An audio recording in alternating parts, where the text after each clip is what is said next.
episódio do Protagonistas. Pois é, quinto episódio, né, de uma temporada bacana. E hoje, inclusive, quinto e último episódio desta temporada. Pois é, desta temporada. A gente iniciou aí o mês de novembro. Iniciamos no comecinho de novembro, né, Marcinha? Foi, acho que foi dia 7 de novembro.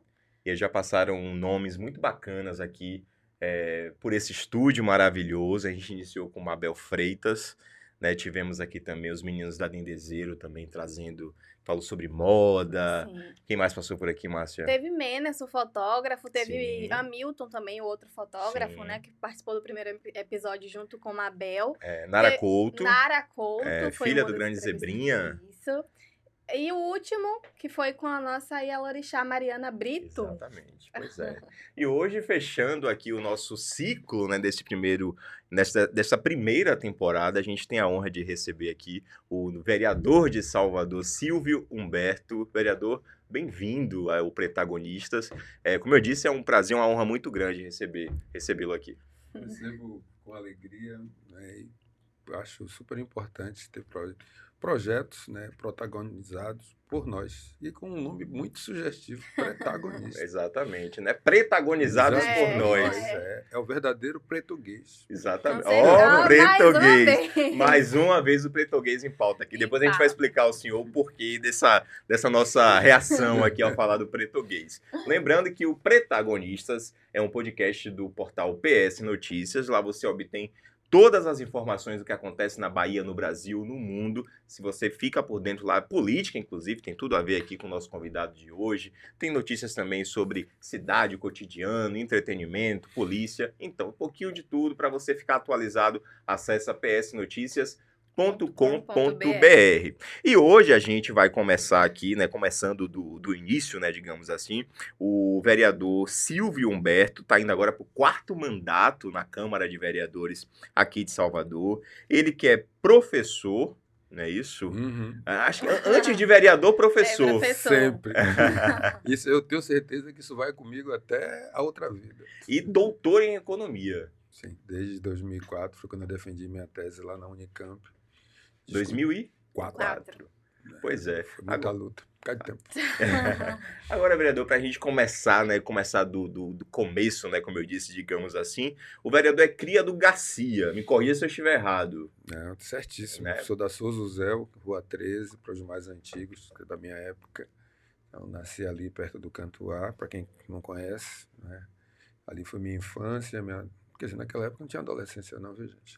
Você era menino, menina, e que virava jovem, adulto, acabou. Agora que você tem ainda bem. Essas fases. Essas fases. Mas a gente não foi adolescente. Eu tenho 61 anos, eu não fui adolescente.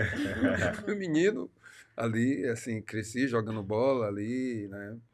Estudando, né? Correndo, brincando de garrafão, de guerreiro, bate-lata, um monte de coisas assim que hoje a telinha impede dos meninos estarem brincando de picula, que a gente não chamava muito bem de picula, mas empinando a raia, né? E jogando bola sem nenhum saneamento, né? Com o rego correndo assim, show de terra batida. Terra batida, você está sendo benevolente.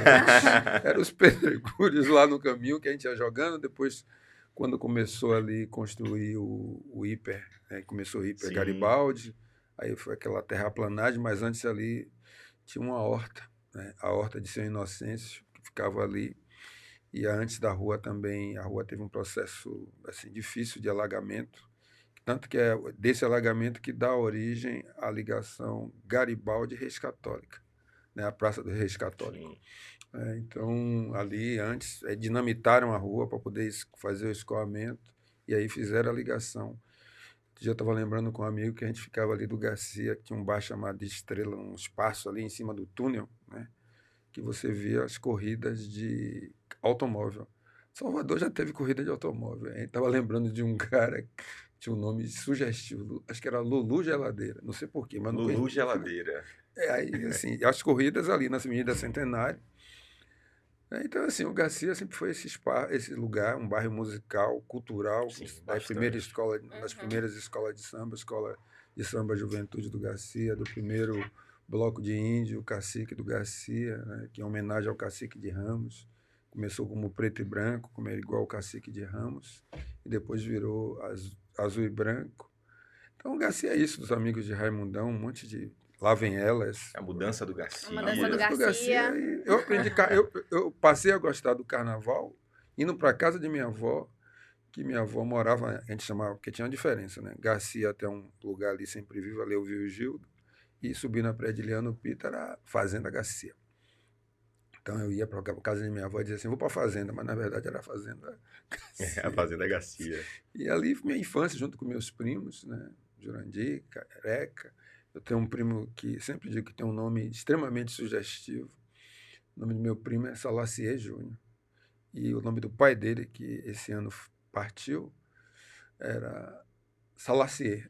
E meu avô, pescador, saverista, né, que meu avô tinha saveiro, pescador de alto mar, deu o nome de meu tio, Salacier, em homenagem ao rei da Abissínia, que era Haile Selassie. Meu avô analfabeto, como isso chegou pelo Porto, certamente. Então, no primeiro lugar, você tinha embaixo um imperador negro. Sim, então, sim. Aí Selassie, quando o povo veio com a música, Selassie era o rei que gostava de reggae. Meu tio morreu com 80 e poucos anos, então a família vem dessa tradição aí. Agora, vereador, aí o senhor falou aí um pouco da sua infância, né? Ali menino jogando bola, tal, ali no Garcia. Mas se a gente fizer um exercício assim de reflexão ali, de uma lembrança afetiva, qual é a primeira imagem da sua infância que vem na sua mente, assim? Tipo, agora, nesse exato momento. Rapaz, eu diria, acho que algumas imagens. Jogar bola, né? O fato de estar vendo aqui, tomar a bênção aos mais velhos, então lembro minha Dona Luzia, né, que a gente sempre passava assim, você não dizia nem a benção, eu dizia assim, Dona Luzia, lá, Deus lhe abençoe.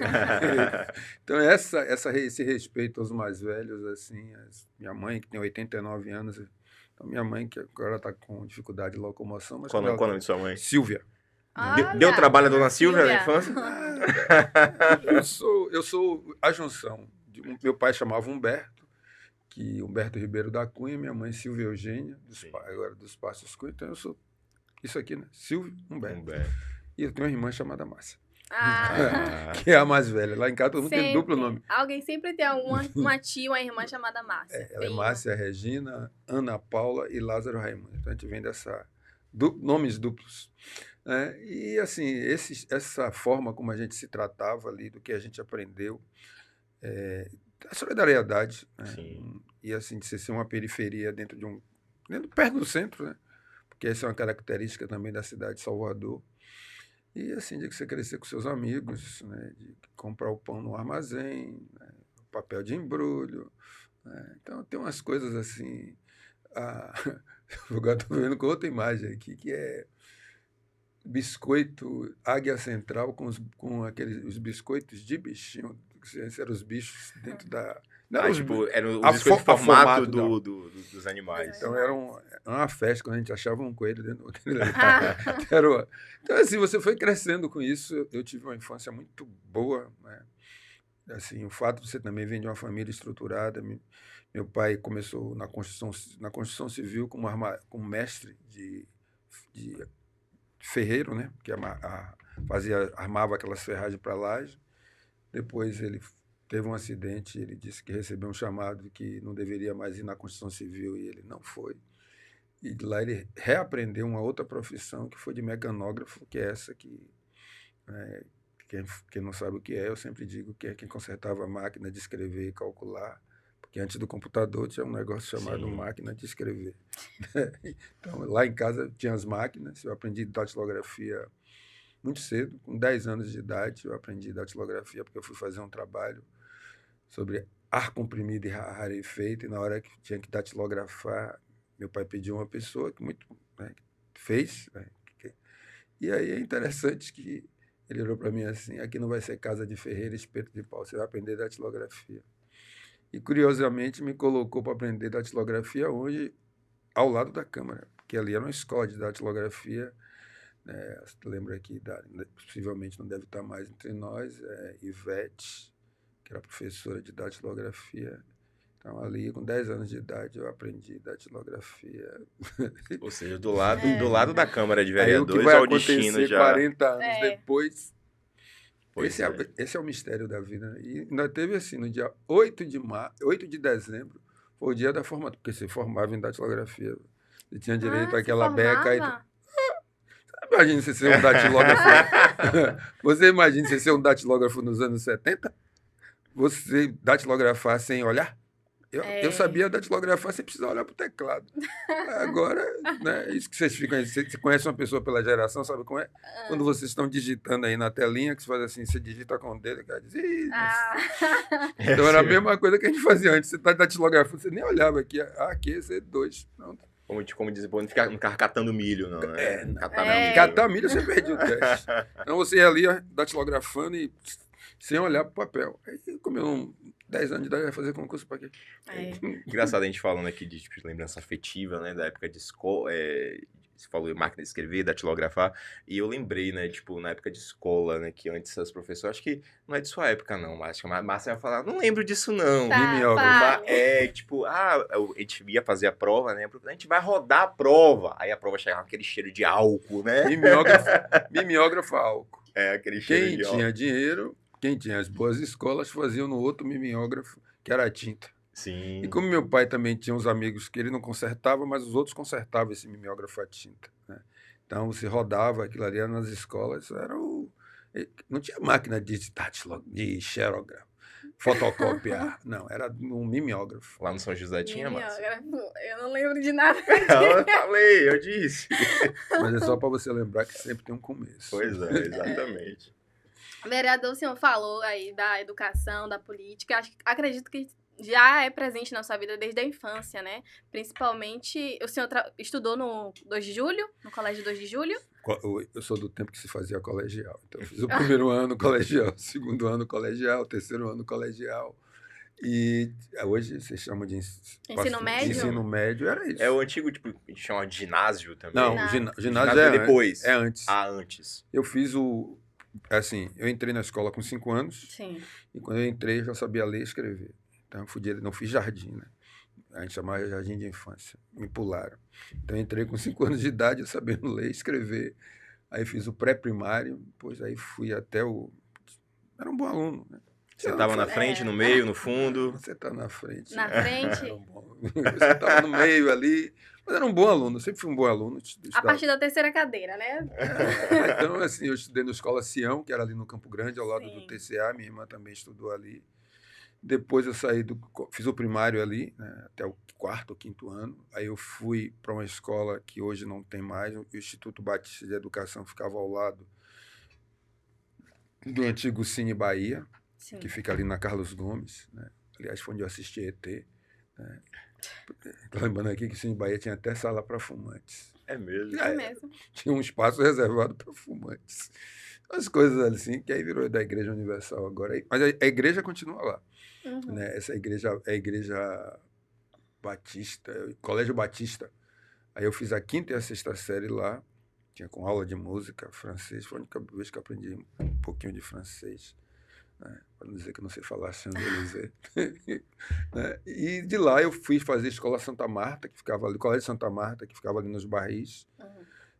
Fiz a 7ª e 8ª série, e de lá eu venho para fazer o Colégio 2 de Julho, que aí foi um divisor também de águas, que aí me dá as condições para que eu ingressasse na universidade. Fazia a prova todo sábado, a média era 7.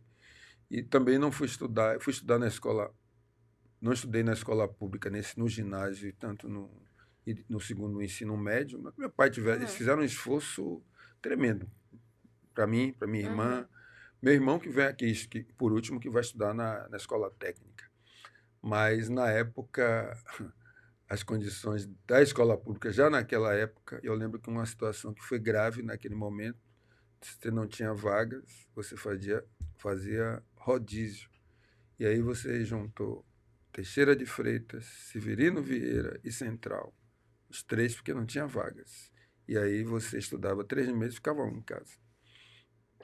Isso porque não tinha vaga, no não caso. Não tinha vaga. Então eu vejo esse discurso que muitos de um grupo político que fica dizendo da educação, mas eles são responsáveis por algumas coisas nessa cidade.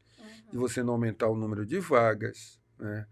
Se você tem uma única universidade federal, você levou mais de quase 40 anos com a única universidade federal aqui, quanto Minas Gerais e Rio Grande do Sul. Rio Grande do Sul, principalmente, com pelo menos 7 ou 8 universidades federais, e a gente com isso impacta no desenvolvimento da nossa cidade, nas possibilidades de entrada das pessoas na universidade. Eram quase 60 mil pessoas disputando as 3 mil e poucas vagas da UFBA. E naquela época você fazia vestibular, começava domingo e ia até sexta-feira, né? E eu lembro que eu queria fazer engenharia química, né? Porque eu estudava ali no 2 de julho, você tinha essa prevalência pela área das exatas. E eu sabia que eu escolhesse na Católica, eu passaria. E aí eu perguntei à minha mãe o que é que eu ia escolher. Eu só tinha 16 anos, né, gente? Então, é uma escolha difícil aos 16 anos. E naquela época, hoje, os 16 anos, tem muito mais informação do que a gente tinha naquela época. É mesmo. Para o bem e para o mal. Verdade, os dois lados. Tem muito mais. E assim, o professor não monopolizava o saber, né? Entre aspas, você está em sala de aula, a sua grande referência é o saber. Hoje você fala alguma coisa, o professor, você fala, o aluno faz, Aí pega o celular e vai. E às vezes traz um tipo de informação que você, se não tiver bem capacidade de argumentar, porque nem sempre o que está saindo dali está certo, né? Verdade. Então, assim, pelo menos quando se envolve, sobretudo, o contraditório, né? Então, assim, eu, 16 anos, eu pensei que, ainda bem que eu não passei para engenharia química, né? E eu acho que a escolha de ser economista, eu sempre digo que tem algo divino, porque quando eu disse que, minha mãe disse, filho de pobre só sabe 3 profissões: médico, engenheiro e advogado. Aí eu disse, eu não quero nenhuma dessas 3. Ela, então, vai pedir a Deus. Aí eu olhei assim, olhei para cima, pedi a Deus, disse, então vou fazer economia. Nem sabia para onde é que ia direito. Mas foi esse exercício, você vai aprendendo, vai fazendo. E o que eu aprendi na Católica me garantiu entrar na prefeitura, né, que eu sou servidor público, sou da Secretaria da Fazenda, meu primeiro concurso lá como auditor fiscal. Depois eu fiz um mestrado em economia, entrei mesmo ano que eu passei em um, passei no outro. Tinha passado por concurso de economista também, na época, com 20 anos. Eu saí mais ou menos com 20 anos.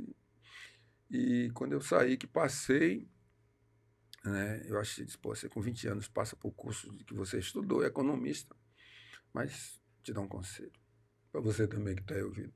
Se sua mãe lhe disser, vá, você vá, porque palavra de mãe nunca falha. Nunca falha. Aí eu disse, não, minha mãe, já passei nesse concurso, não quero mais. Não, meu filho, vai fazer o concurso da prefeitura. Aí fui lá e me joguei para fazer, assim, cheio de desconfiança. O concurso que eu passei pelo DASP, né, que era o antigo Departamento de Administração do Serviço Público, nunca me chamou. E o outro concurso fui fazer o concurso. Estava com tanta vontade que fiz o concurso e também fui para a festa da Conceição, que era dia 8. Depois do concurso? Era assim, eram 2 dias. Um desses dias, assim, toda dúvida. Eu sei que eu fui à festa, chegou lá às 5 horas da tarde.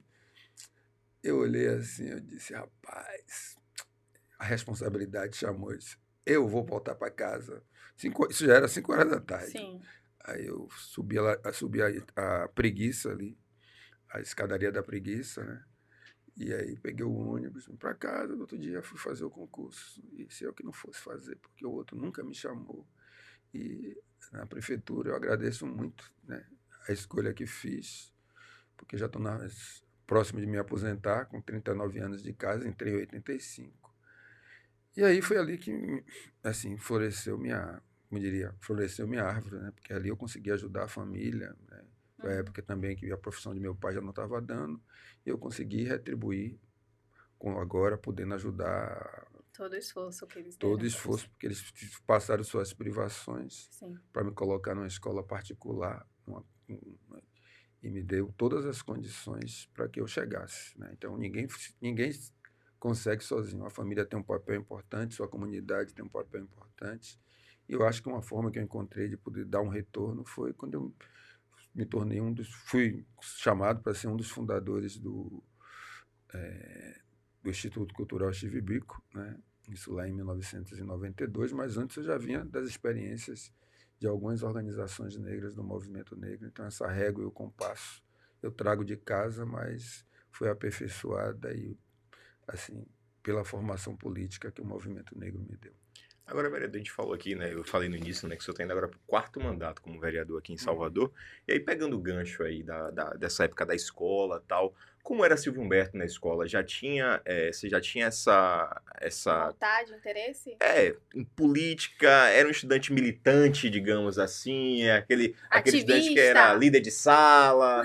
Mas acho que isso nem passava, porque, lembrando, eu sou da época da ditadura, né? Sim, Então, eu bem lembrado. assim, não tinha espaço para ativismo. Verdade. A ditadura mesmo. era implacável.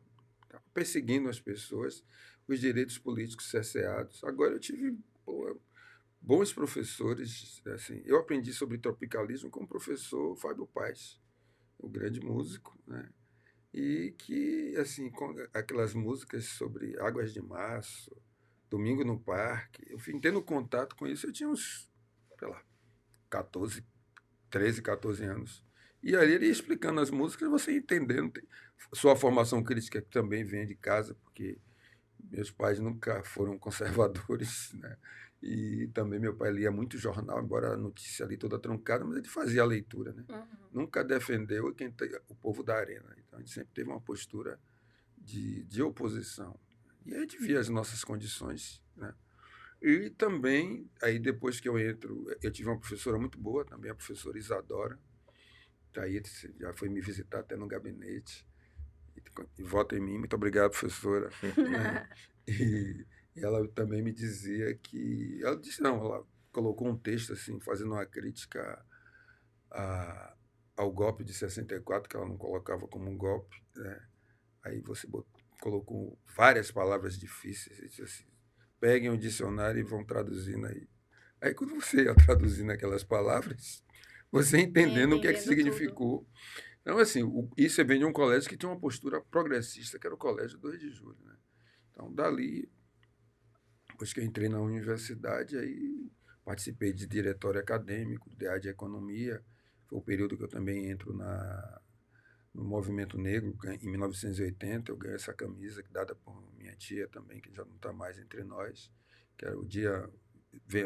Amparo passou vendendo a camisa, né? O dia 20 de novembro, Dia Nacional da Consciência Negra, Movimento Negro Unificado. Então, isso foi um divisor de águas na minha vida, porque eu estudava num colégio que eu era minoria. Né? Eu sempre digo, o leite com os pontinhos pretos dentro, ali no Garcia. Né? Então, eu sempre me perguntava por quê. Né?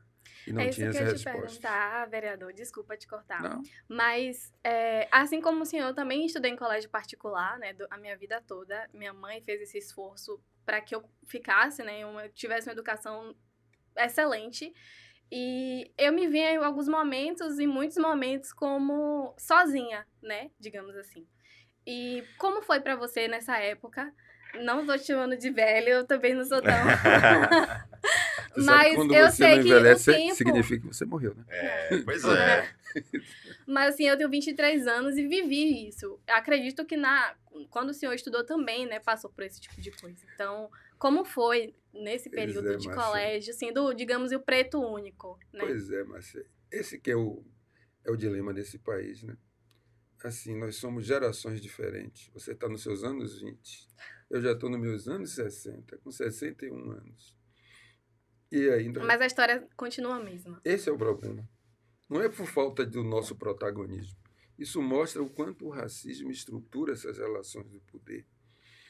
E como o racismo é um desperdício de energia, um desperdício de talentos. Teve uma coisa que eu percebi, isso numa palestra, quando eu descobri que eu era um sobrevivente à escola particular. Quando você percebe que alguns entraram e não conseguiram. Porque o racismo ali, da forma velada, ou nas brincadeiras que a gente nunca esquece, tem o velado, mas o explícito é o que... Eu tive aqueles famosos apelidos que você coloca em crianças negras, de jovens negros, e você vai sobrevivendo a isso, não lhe gerando trauma, mas vai lhe gerando alguns recalques que só depois você vai saber. Sim. Né, que você não estava... Assim, você não estava nas condições normais de temperatura, né, mas eu vou dizer, mas sim com muita pressão. E então o reforço que você tem em casa diante da formação, isso te dá um suporte, não a formação política que nós temos hoje, mas seu pai e sua mãe lhe dizendo algumas coisas ali, né? E uma coisa que você cria, né, como defesa é você dizer assim, eu não vou ficar por baixo desse povo aí, né? A gente vai ter que ser o melhor. Isso é uma forma de você se defender. Embora hoje, né, você olha assim, faz assim, esse é que eu acho que é o duro, né? Você tem que ser o melhor porque você está enfrentando algo, não porque você queira Não, ser porque você quer. assim, você não pode ser menos. Mas isso também gera você entender que estudar para a gente que é preto, pobre, da periferia, eu falo isso para os estudantes, sobretudo da escola pública, é um ato político. Você só vai compreender isso depois. Porque hoje também tem muito dessa juventude que está, assim, não tem as dificuldades, e se você não volta para olhar o começo, você acha que está bom. E aí você entra numa falsa zona de conforto, que às vezes eu fico brincando assim, olha, você não pode ser preticinho nem mauricinha, né? Aqueles meninos que ficam, as preticinhas e os preticinhos, né? Que acha porque está numa escola particular, que está naquele ambiente de classe média, mas assim, se você olha para a maioria, né, que não está, você não pode ter aquilo, tem que aprender desde cedo que as saídas não são individuais, né? As saídas precisam ser coletivas. Mas o ruim é que você ainda está chegando, e a gente ainda está falando, tem que falar sobre isso, tem que ainda está enfrentando isso, e quando você vê uma criança com 3, 4 anos de idade, já sabendo, uma criança que vira na tribuna e diz assim, não, meu cabelo não é duro, duro é seu preconceito. Aí você faz, poxa, por que uma criança nessa idade precisa saber isso? Por que uma criança com 3, 4 anos sabe como já tem que enfrentar as durezas do racismo, já tem que ter respostas prontas e não podem ser simplesmente uma criança? Então, assim, é isso para a gente entender como ele estrutura. E é um país que nega o tempo todo, assim, ele ainda tem essa capacidade. Nega, nega, nega, nega, ele está aí, né? Então, assim, isso mostra o quanto a gente tem que lutar, mas segue lutando, porque a gente está disputando o poder, está disputando a presença nos espaços, mas acho que a gente ser protagonista, né? Lembrando assim da música de Emicida, quando ele diz ninguém vai correr por você, né? Você tem que ser o protagonista. Você não pode ser coadjuvante do seu sonho.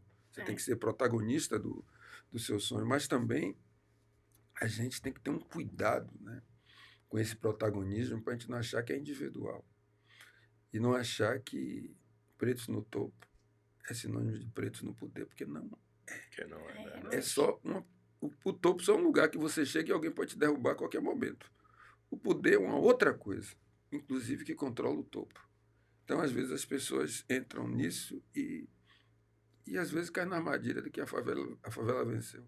Eu digo, não, a favela não venceu. Ela pode até vencer, mas, por enquanto, o jogo não acabou e o outro lado está ganhando. Né? Então, se a gente não tiver essa concepção, porque imagine, você quando você estava lá com 10, 15 anos, eu enfrentei isso. Quem veio antes enfrentou isso. Porque enquanto você não está disputando lugar nenhum, se o cara disser, não, eu não sou racista. Bastou no mercado afetivo agora, mercado aí, minha gente, aqui é o economista falando, né? Mas no mercado afetivo com algumas aspas, né? Não muitas, porque é um mercado também. Né? Mas, assim, esse áudio que vazou aí da modelo, apresentadora, né? Que se diz musa, né? Tá. Aí você dança na Gavião da Fiel, no dia que disputa o lugar, o espaço afetivo, a disputa, que poderia ser algo corriqueiro, você acha que vai atacar a pessoa atacando a raça, atacando a cor, o cabelo, aí você faz, tá. Então, o racismo primitivo continua. Né? Então, assim, a gente entender, por isso que é sistêmico, por isso que ele estrutura, né? E por isso que esse país não irá enquanto a gente não for. Agora, que as saídas precisam ser coletivas e isso precisa se refletir, assim, sobretudo na política, né? Se a gente não ocupar os espaços políticos e a gente não votar na gente, porque ninguém nessa cidade, por exemplo, é eleito sem um voto negro. Agora, esse voto negro precisa ser melhor direcionado, porque isso também gera trabalho e renda. Porque a nossa ausência desses espaços, na hora que as pessoas ganham, chamam quem para estar nesses lugares? Verdade. Né? Escolhem quem como seus assessores e assessoras. Né? As pessoas fazem um discurso e na hora que chegar assim, chegue nas secretarias, procure a diversidade. Isso tanto faz do município como do Estado. E também no governo federal. Se não, onde tem muito, nos espaços de igualdade racial. Né? Mas tirando os outros espaços, cadê a gente? E não é esse discurso ruim, né?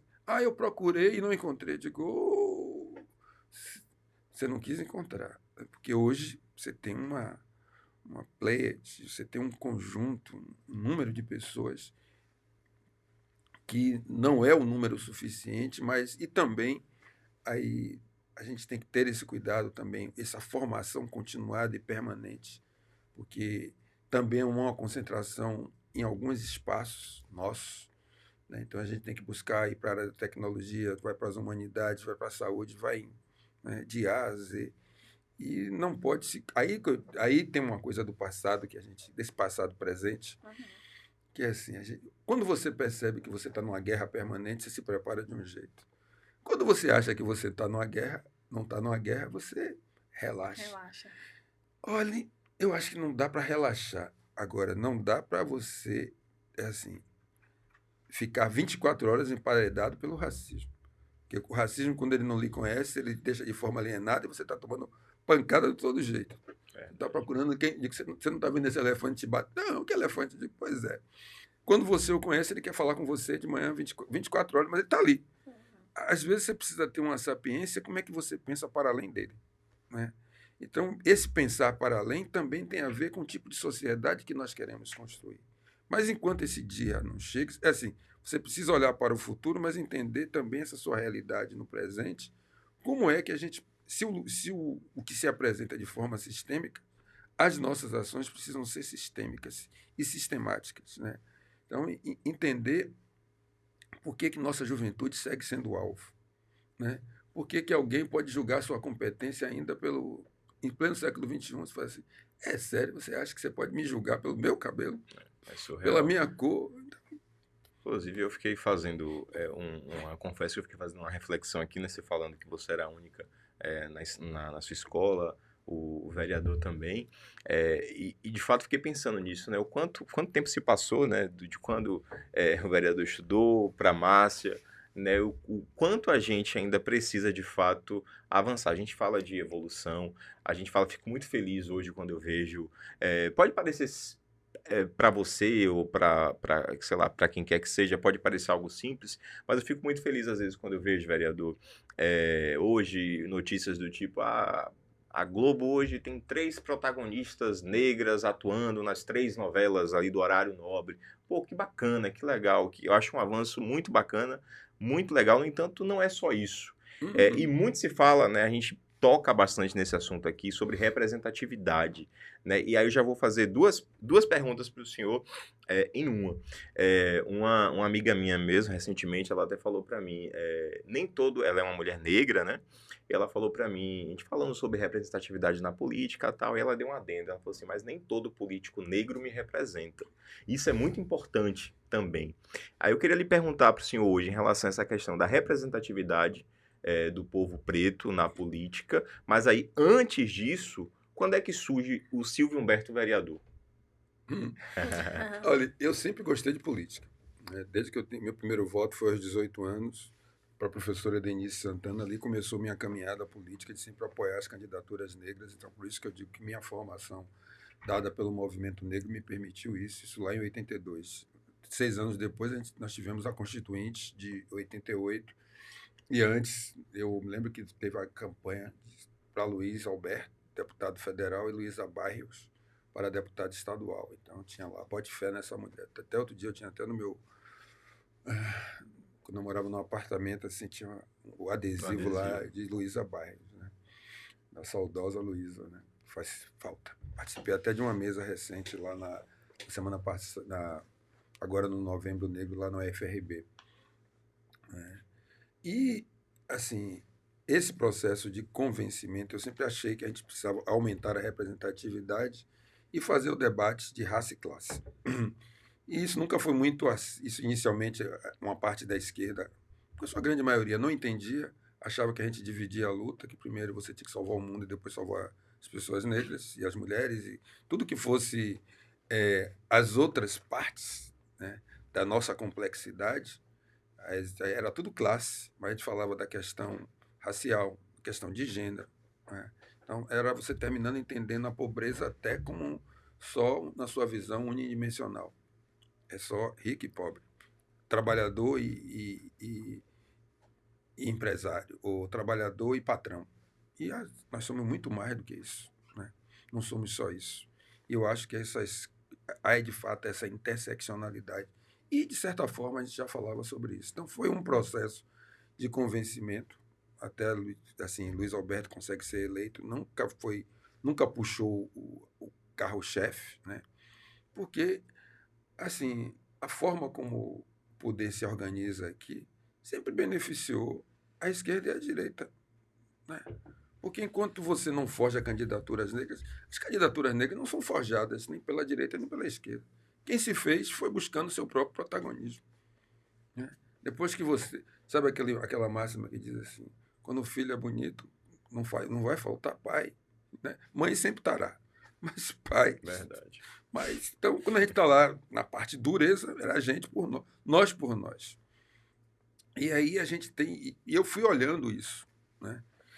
Em 2000, assim, a gente fundou um movimento Bico, que a gente apoiava, o Instituto não poderia apoiar ninguém, né, por causa do nosso próprio estatuto, mas o movimento Bico podia. Então, nós sempre apoiamos as candidaturas negras, porque entendíamos, estavam fazendo o espaço dentro da educação, mas ocupar o espaço político é crucial, é o dominó. Então, minha formação política vem desse lugar, de votar na esquerda, de buscar a representatividade negra. Então, a minha formação chama-se política, Movimento Negro Brasileiro e Movimento Negro Baiano, né? E depois de dentro da própria Steve Biko. Então, isso dá um lugar. E quando nós decidimos, pelo menos em 2008, que também o que nós oferecíamos, porque a gente resolveu ficar no lugar da educação e formando quadros, encaminhando para as pessoas tinham sua livre-arbítrio, sua autonomia para... A gente dava ali, tinha uma matéria chamada CCN, que é Trabalhar a Cidadania e a Consciência Negra. Era ali que a gente dizia que estudar um ato político e por que as pessoas deveriam entender o que é que estavam fazendo ali, não só por si, mas por outros, né? A forma de entender o que é que significado de quilombo, a gente usava a simbologia de zumbi jogou a lança para que o inimigo, a luta continuasse. Aí eu lembro que eu fiz assim, se você pegar a lança e virar de cabeça para baixo, ela é uma caneta. Então, você ser zumbi agora é você passar disputar o vestibular, que era para poucos, né? As pessoas terminavam o segundo grau e diziam assim, eu me formei. A gente ficava lá nas entrevistas assim, você se formou em quê? Você se formou ou terminou o segundo grau? Duas coisas diferentes, né? Então, pessoas como Carla Cotirene passou pela Steve Biko. E ela dá um depoimento muito bacana sobre isso, né? Que ela era assim, estava alienada de um determinado processo. Sentia, mas não entendia, né?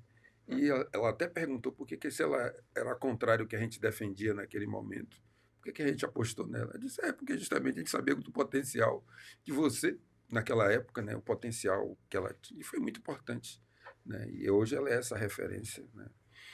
E no Brasil e mundo, né? Uma grande referência, fruto também desse investimento. Então, eu diria que eu sempre fiz política, né?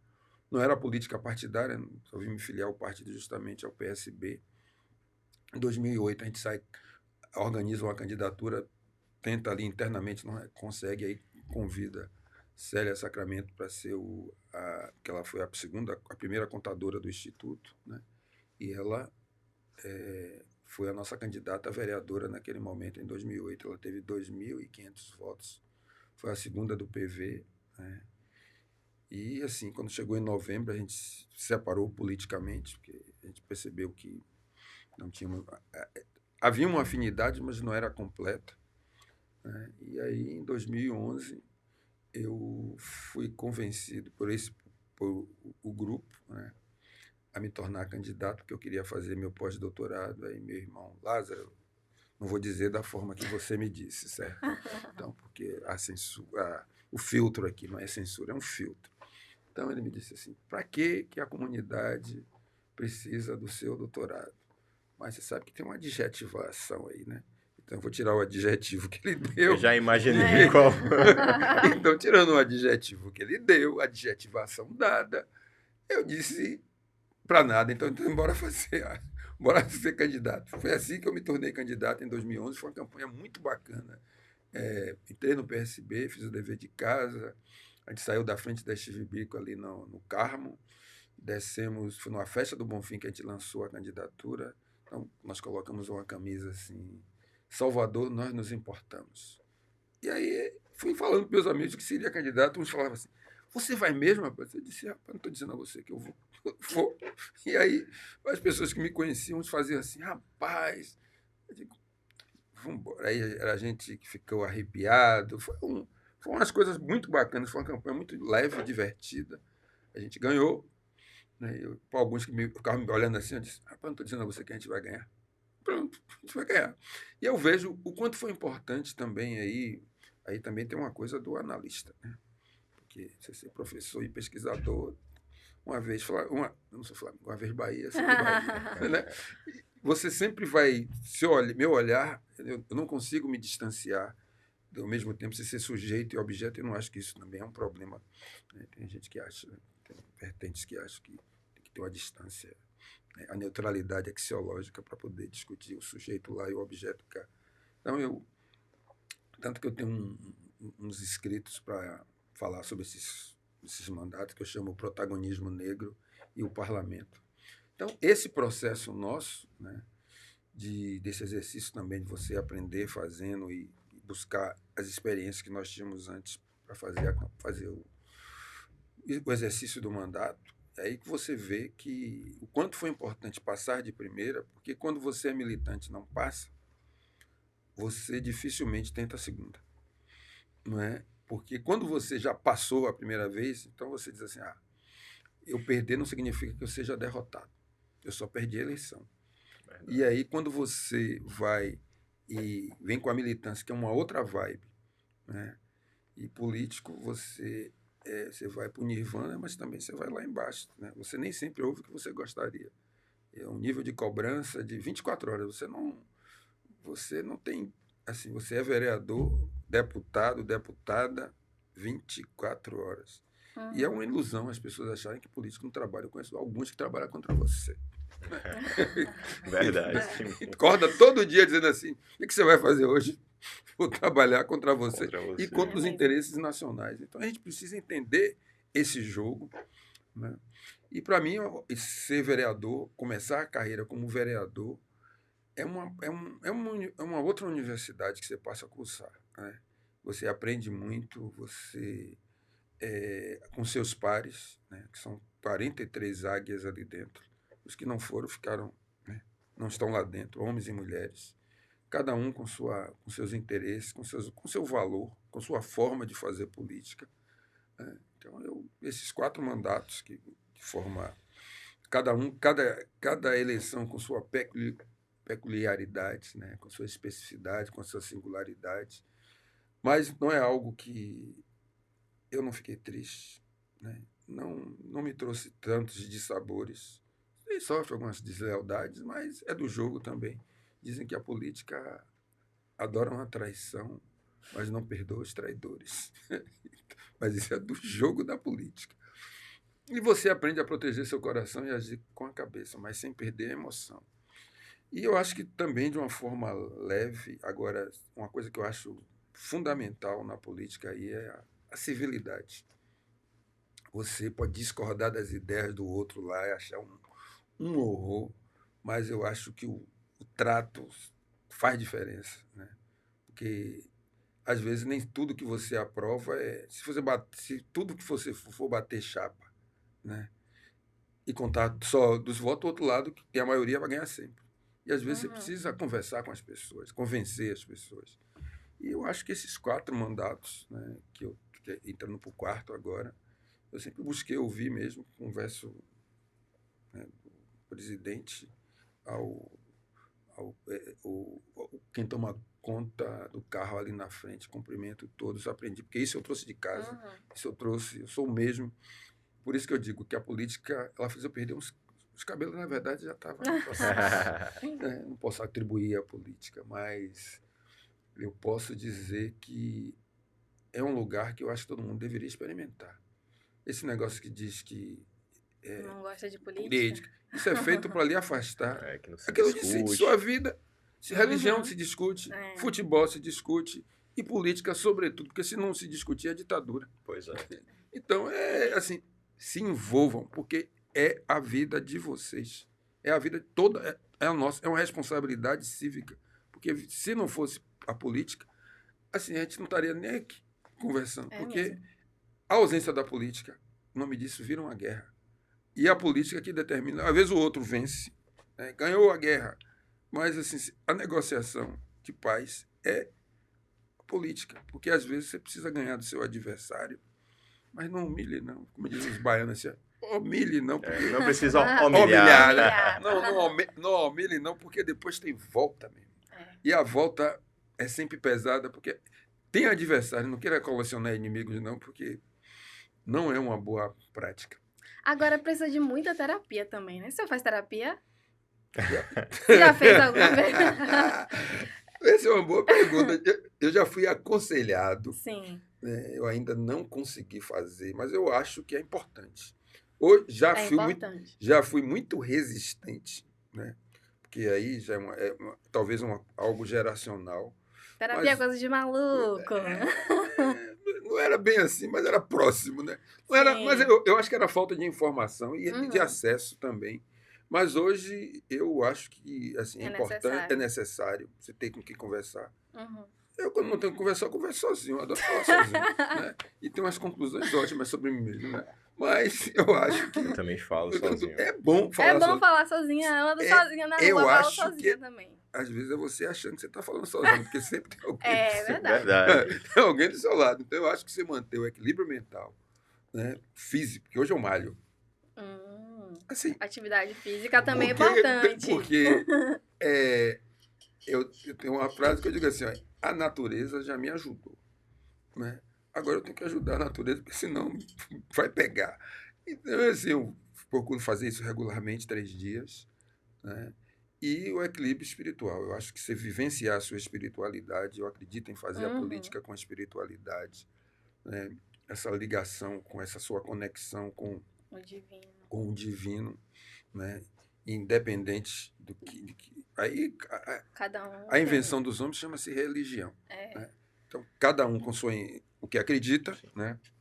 E a gente não pode deixar assim que essa intolerância, esse racismo religioso que nos alcança. Né?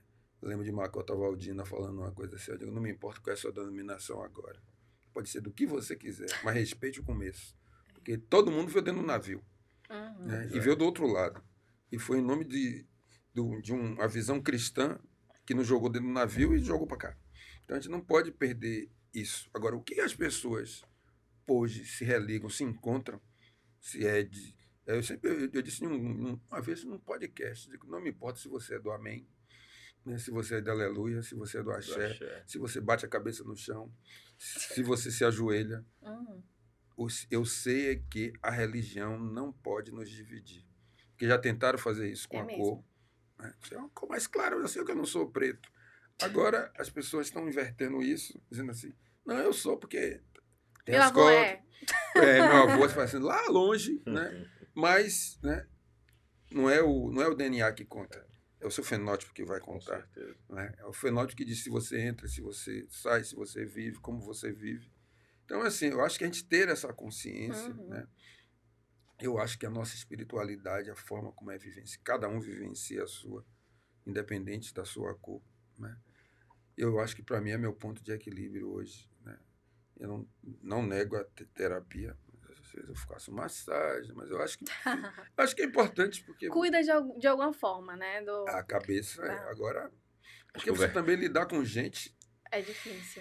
Acho que o vereador, acho que Márcia levantou, acho que o vereador vai sair daqui. Rapaz, será que eu preciso fazer terapia? Entre na fila aí. Acendeu uma luzinha. Lá, entre na fila aí, porque tem um bocado de gente dizendo, rapaz, você não faz? Eu digo, pois é, rapaz. Mas hoje eu tô menos refratário. Não é que eu não fosse. Sabe quando é que você não sente necessidade? Sim. tinha necessidade. Ainda não é o momento. Agora, hoje eu sei o quanto é importante, porque cada um tem seus monstrinhos, né? Claro. Agora, vereador, me diga uma coisa. Você acredita, tem muitas pessoas que falam naquela questão, né? Quando a gente fala de representatividade, que falam, mulher não vota em mulher, preto não vota em preto. Você acredita nessa... O senhor está indo para o 4º mandato agora, passou aí por algumas... viveu vários momentos na Câmara de Vereadores, algumas mudanças, né, de um mandato para o outro, às vezes nem tanto assim, né, renovações, mas acredito eu que o senhor, assim como eu, como Márcia, né, pretos aqui, protagonistas aqui falando, a gente sonha em ter uma Câmara de Vereadores mais preta aqui em Salvador.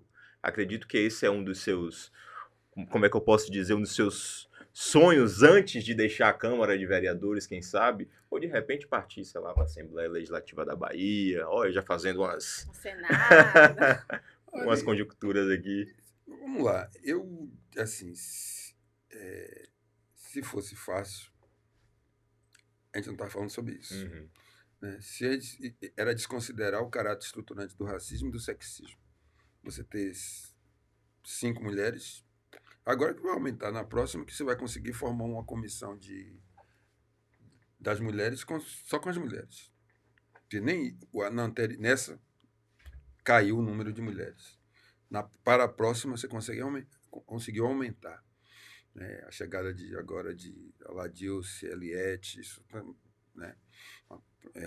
Perder lá, né? Complicado mesmo. É ruim para o conjunto. Né, para a luta. Né? E nós sabemos o caráter... Assim, quando nós afirmamos que o racismo e o sexismo eles são estruturantes, é porque ele vai tanto nas condições objetivas como nas condições subjetivas. Não pode subdimensionar isso. Porque você não nasce, você se torna. E como você se torna, se a gente fala de consciência negra, porque ela é de fora para dentro. Você precisa olhar e ver assim, poxa, eu não me vejo, então por que eu não voto? Nos Estados Unidos, até você era um homem, um voto. O que eles fizeram? Dificultar o acesso de você à votação. Essa é a luta pelos direitos civis. Olha o exemplo agora. Quantas dificuldades foram criadas para as pessoas negras, sobretudo, não votarem em Kamala? Né? E como também o excesso vicioso do racismo leva os latinos a olharem para as pessoas negras assim, por que eu vou votar aí? Prefiro votar no meu algoz. Né? As mulheres brancas, né? Também. Então, assim, nós estamos dentro de um processo que, quando a gente fala que é complexo, ele envolve várias variáveis. Eu falava eu estava citando isso, porque foi uma conversa assim, tranquila ali no Chante, naquele restaurante ali no Rio Vermelho, que eu sou um misturalista, né? Tem dias que você vai no pesado, outro dia você vai na... E ali no Chante, eu encontrei Tiganá, e na conversa nossa, assim, por acaso, aí eu falei da complexidade, tocou na complexidade do racismo, ele fez, o problema é que, ele como um bom filósofo, disse assim, o problema é que a gente fala da complexidade do racismo, e na hora das soluções, a gente vem para o binarismo, né? Isso, aquilo, sim, não, e a conta não vai fechar. E para a conta fechar, a gente precisa entender essas camadas e entender que é uma luta contínua. Porque se fosse assim, a cidade é formada de trabalhadores, qual é a representatividade que nós temos lá dos setores populares lá dentro da Câmara? Só que quando você chega nas comunidades onde faltam as coisas, quando você pensa com a barriga, é diferente. Isso afeta a sua capacidade crítica. Não é que você não tenha criticidade, é que a fome bate primeiro, faltam as coisas que ela está me resolvendo na minha vida aqui. Eu quero saber o que vai... Às vezes eu preciso saber o meu final do dia, né? E não o meu dia de amanhã. Né? Ou o dia seguinte de... Terça normalmente chama-se quarta. Mas o dia de amanhã de terça não necessariamente é quarta. Você está falando de uma coisa que eu chamo de você trazer aqui perspectiva. E você ter essa perspectiva leva a gente a entender essa complexidade que é o voto. Então, eu tenho algo inusitado, é chegar e ganhar 4 vezes. Né? E foi muito assim, cada vez que eu vou encontrando as pessoas, não, teve gente que me abraçou e me apertou e foi pedir voto. Né? Então, você sabe o que é que você enfrenta. Como eu disse, não é comum, mesmo nos partidos de esquerda, você trazer as pessoas negras como a prioridade. e forjar as candidaturas negras.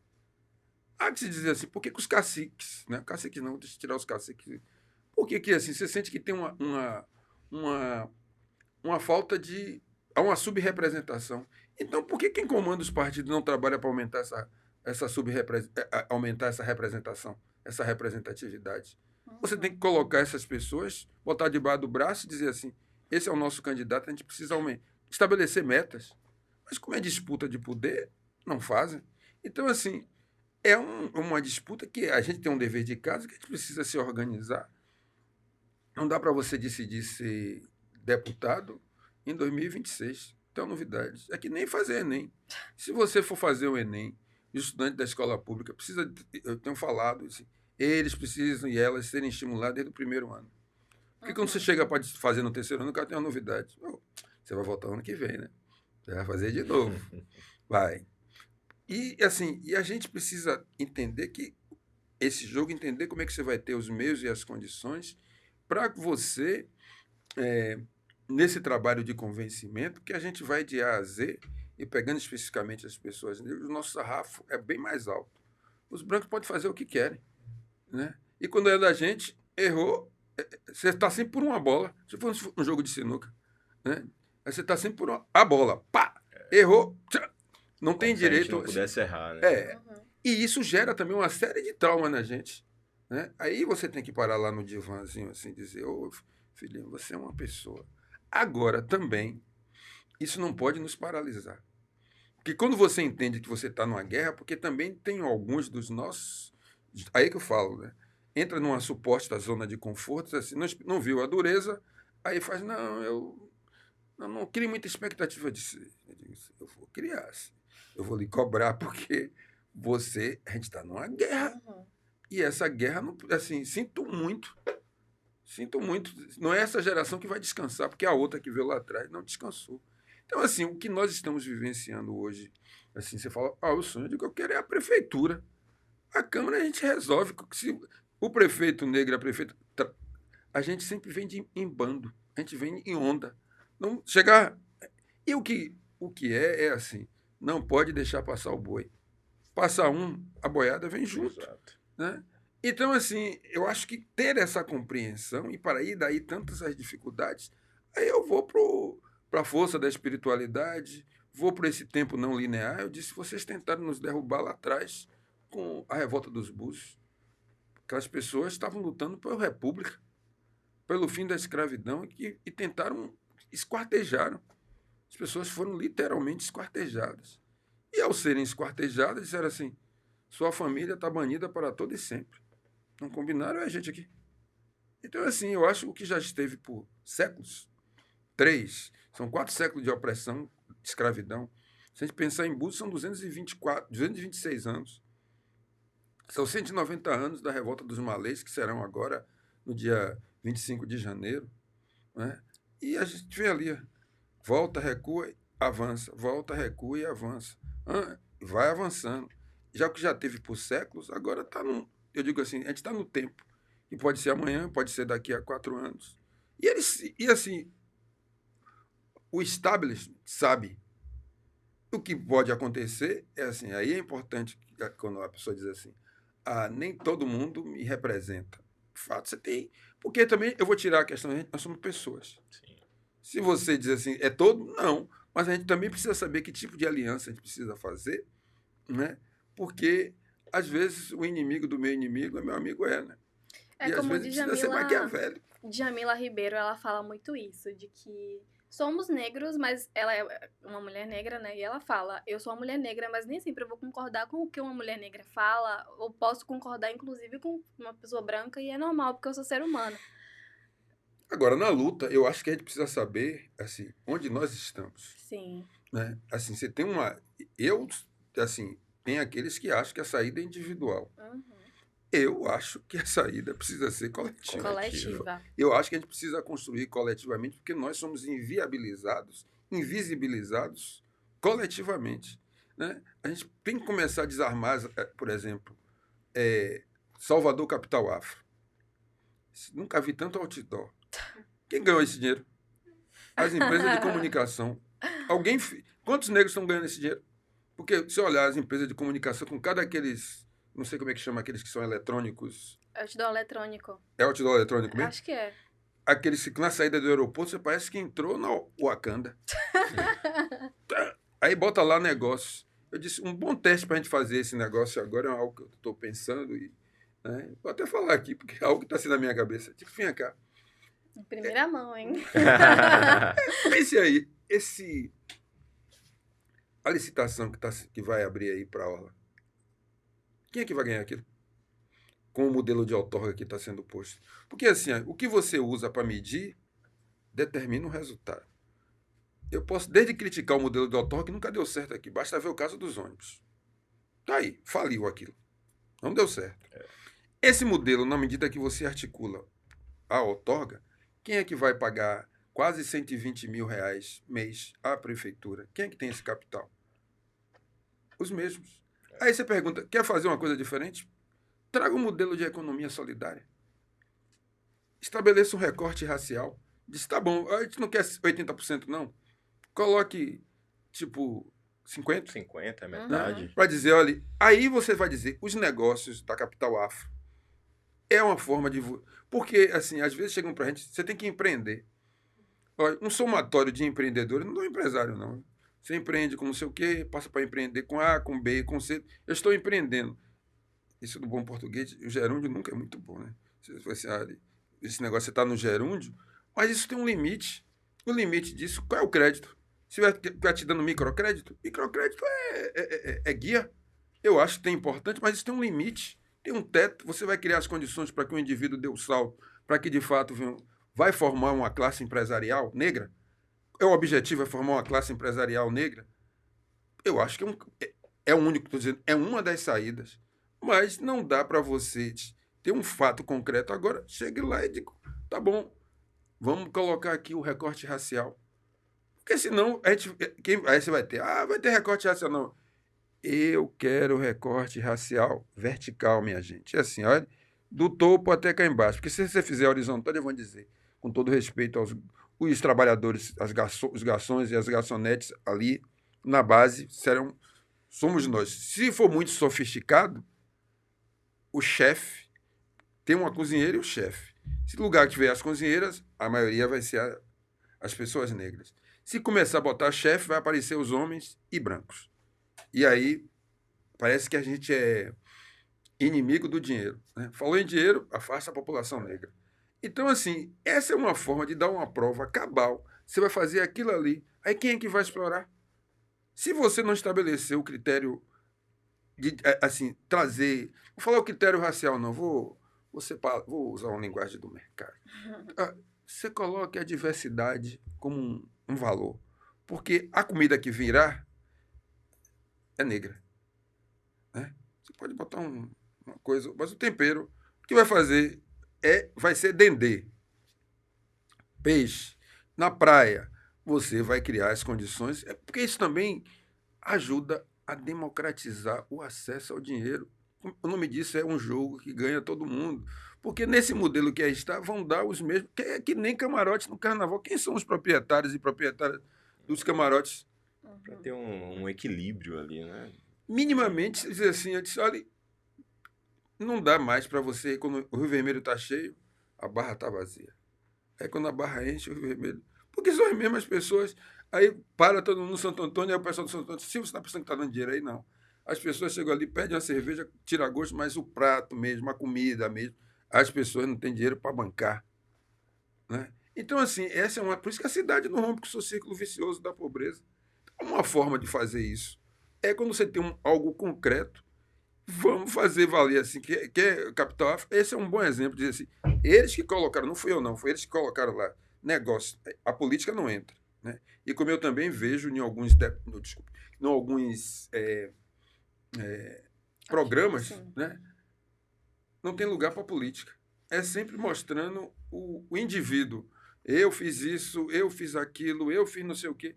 Eu disse, para ter os programas, tem um negocinho chamado uma árvore, então a música Eu Sou uma Árvore Frondosa, tem que se regar todo dia, chamado Movimento Negro, que fez a discussão política lá atrás para ir criando as possibilidades. Aí você pergunta, quem você chama dessas organizações negras para que revolucionou a estética? Né? E isso também gerou trabalho e renda. Isso gerou um mercado, porque hoje, quando você tem cabelo, o cabelo natural é um mercado e a gente precisa se apropriar disso. As tranças geram um mercado, só que eu acho que não é a gente que fabrica, a gente fica com serviço e vende made in China, porque os chineses hoje fabricam tudo, não vai fabricar trança. Né? Eles trazem absolutamente tudo. Então, assim, se a gente não tiver essa dimensão, isso é uma forma desse dinheiro também girar entre nós e não esquecer de que, para ter mais, é preciso aumentar a nossa representatividade política, porque precisa ser normal. Se em Porto Alegre é normal ter prefeito branco, por que Salvador não é? Pois é. Por que Santa Catarina tem lá e por que a gente não pode... E tem um movimento extremamente aguerrido lá em Santa Catarina, negro. Né? Então, assim, o racismo tem essa capacidade de transformar essa maioria em uma minoria política. Porque caso isso acontecesse, assim, poxa, a gente tem uma criatividade fantástica. Não canso de repetir para mim o exemplo. Quem me conhece, eu vou falar assim, eu acho fantástico a palavra aonde, o advérbio aonde, que você não vai para lugar nenhum. Né? Um bom baiano que fala assim, aonde, você não sai do lugar. Para você é uma interjeição. Fica assim, aonde? Quem vai? Ninguém. Quem vem de fora interpreta achando que você está falando de algum lugar. Como é que eu não uso isso ao nosso favor? Então, assim, você tem essa forma como a nossa juventude está morrendo, nessa matemática louca aí, né? Um número ou outro, só os corpos negros no chão, essa guerra às drogas. Né? E aí, assim, se a gente não tiver essa dimensão, né, para fazer esse enfrentamento, e não tiver que, por quem está nas cabeças, precisa forjar as candidaturas negras. As pessoas discutem, por exemplo, o Senado como se tivesse assim, como se estivesse na Europa. Aí, porra, só tem uns brancos nesses espaços. Verdade. Então, assim, eu acho que a gente, que também é políticos negros, a gente tem que começar a disputar, assim, vocês querem que a gente faça isso, a gente vai fazer o outro. A ousadia precisa ser uma marca. Eu digo assim, eu acrescento a audácia, porque a audácia, para mim, é ousadia com planejamento. Agora, porque a ousadia só pode ser um ato de vontade. E tem hora que você precisa fazer a política, assim, eu acho que a gente tem uma energia aí que está posta, né? E que sabe que vai chegar. Agora, a gente não pode perder, né? Porque, para mim, não é à toa quando, na eleição para governador, a afroconveniência se materializou. Já tinha se materializado antes, na eleição para prefeito, quando escolheu a vice. E aí saiu um efeito dominó, todo mundo escolhendo um preto ou uma preta como vice. E, assim, disse, não, eu não preciso de coadjuvante, o próprio afro serei eu. Não deu certo. Né? Mas se tentou, né? Não deu certo. Então, eu acho que a gente precisa agora, assim, eu vejo na minha caminhada, assim, eu me sinto hoje em condições de outros voos. E vou trabalhar para dar outros voos, porque sei da responsabilidade, sei o que eu aprendi. A Câmara me deu, né, também essa régua e compasso para entender como é que funciona o parlamento. E sinto que é um momento também, já tentei isso em 2018, quando fui candidato a deputado federal, depois voltei para candidato a deputado estadual, então estou conversando com as pessoas para que a gente, assim, vá para o lugar, dispute o lugar onde a causa e, assim, a nossa necessidade seja importante para esse avanço coletivo, assim, para assegurar e defender as nossas conquistas. E avanço necessário, né? A gente segue Sim. sonhando aqui, né? Quem sabe aí. Quem sabe não, ainda eu tenho certeza que a gente vai presenciar isso, de ter um prefeito ou prefeita negra aqui na nossa capital, uma Câmara de Vereadores mais preta, uma Assembleia Legislativa, uma Câmara dos Deputados, o Senado, o Judiciário também é importante. Eu até entrevistei um advogado recentemente que ele estava falando disso também, da importância de termos representatividade no Judiciário, né? Casos de racismo escancarados, às vezes a pessoa não recebe uma condenação porque simplesmente o juiz, que não é preto, né, não sabe, né, as dores, né, que uma pessoa preta passa, né, e simplesmente julga ali como se não fosse racismo. Né? Então, por isso é importante que a gente tenha representatividade no executivo, no legislativo e também no judiciário. Deputado, ó, já estou fazendo. Já está profetizando. Palavra tem força. Pois é, vereador, a gente está chegando no final do nosso podcast, mas antes a gente tem um quadro aqui que são os clichês de podcast. A gente faz uma espécie de bate-bola, aquela rapidinha. E o senhor, claro, não vai poder ficar de fora aqui do nosso bate-papo, do nosso bate-bola. Ó, fiz aqui uma premonição aqui já, viu? Percebi também, viu? Vamos nessa. Me diga uma coisa, o que é que ninguém sabe o que o vereador Silvio Humberto... O senhor falou que vereador é sempre vereador, deputado sempre deputado, mas algo que o senhor gosta de fazer quando o senhor está com tempo livre, entre aspas, e que ninguém sabe, o que é que o senhor costuma fazer assim para ocupar, digamos assim, seu tempo livre entre aspas, tá? Deixar isso bem claro. É difícil, porque geralmente eu gosto da boa música e hoje em dia... Tá difícil, né? Eu gosto da boa música, ir para show, cinema. Eu adoro filme. Eu sou aquele cinéfilo. Se você... É uma coisa que eu gosto de fazer. E eu adoro piadas. Massa. Piada. Gosta de stand-up? Eu gosto das piadas, né? Tem uns que você não pode fazer, mas eu... Sim.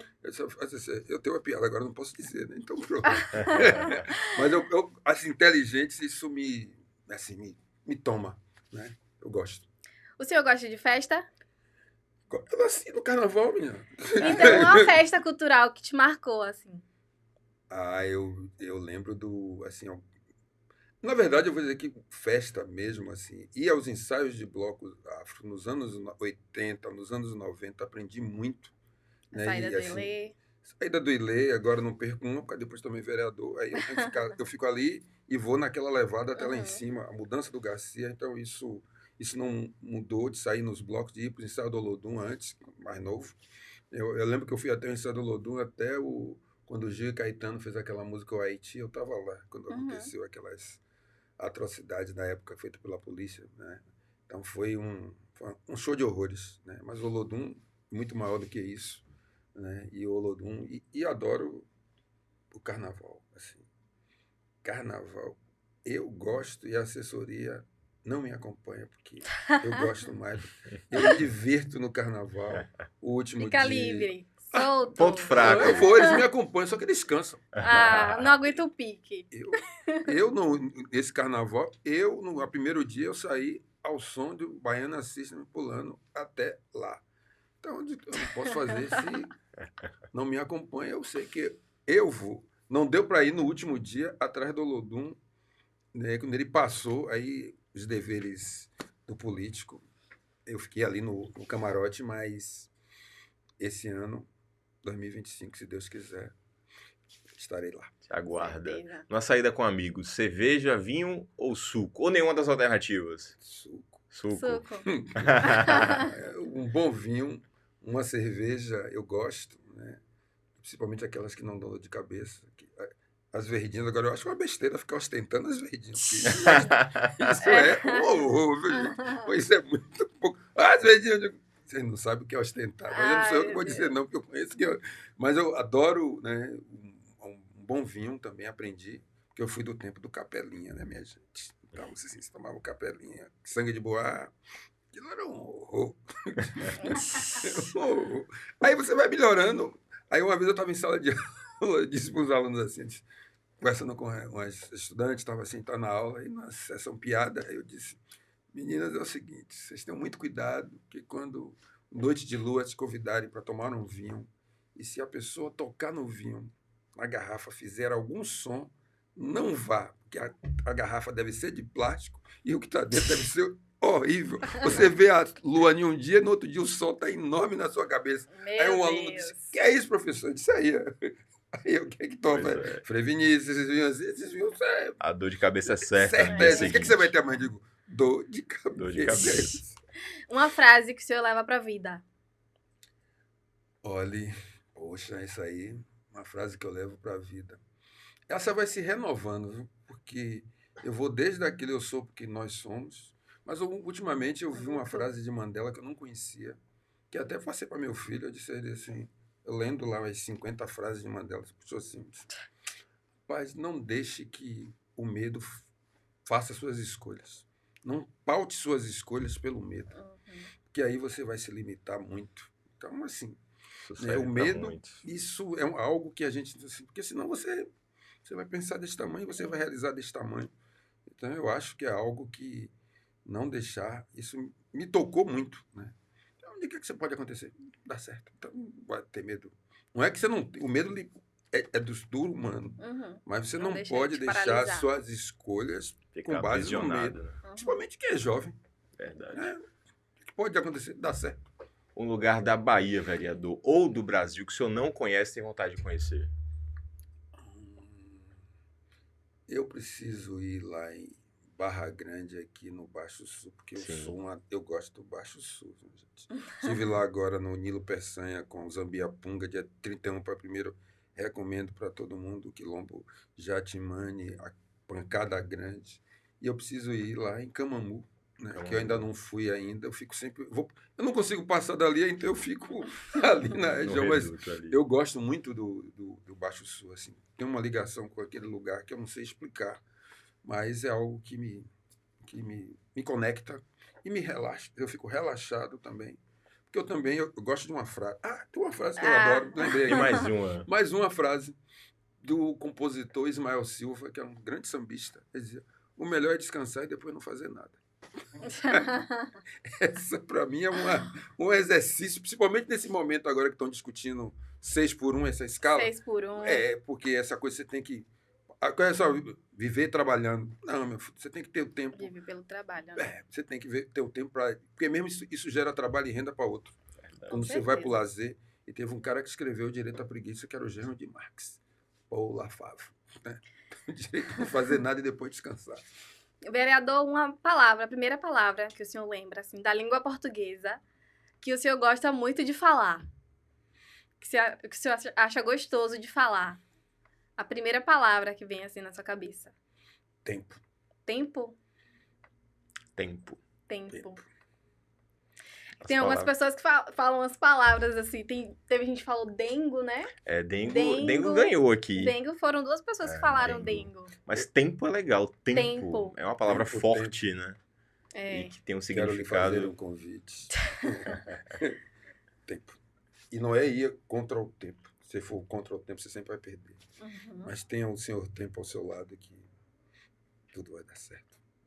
Tá aí. Infelizmente chegamos ao fim. Pois é, a gente está chegando ao fim de mais um episódio, o último dessa temporada. Mais uma vez, vereador, te agradecer. Que a gente volte a se encontrar aí como o vereador Silvio Humberto, ou como o prefeito Silvio Humberto, deputado Silvio Humberto, senador Silvio Humberto, presidente do Brasil. Silvio Humberto. Palavra tem força. E poder. Eu acredito e quero agradecer mesmo essa oportunidade aqui de a gente estar conversando, essa conversa leve. Eu acho que a política, a gente precisa dessa leveza para que as coisas sejam, né, bem conduzidas nesse momento de tanta, assim, de tantos não, de tanta incivilidade, assim, está graçando essa coisa belicosa que aí está, essa visão da extrema-direita que, assim, chega pela democracia, quando tem chance que solapara a democracia, que não respeita a alteridade, né? Quer transformar os seus fundamentos em verdades absolutas. Né? E a gente tem que estar aqui juntos, né? Combater com leveza, com firmeza, mas com alegria para poder atrair, né? Porque quando você quer pegar o passarinho, né?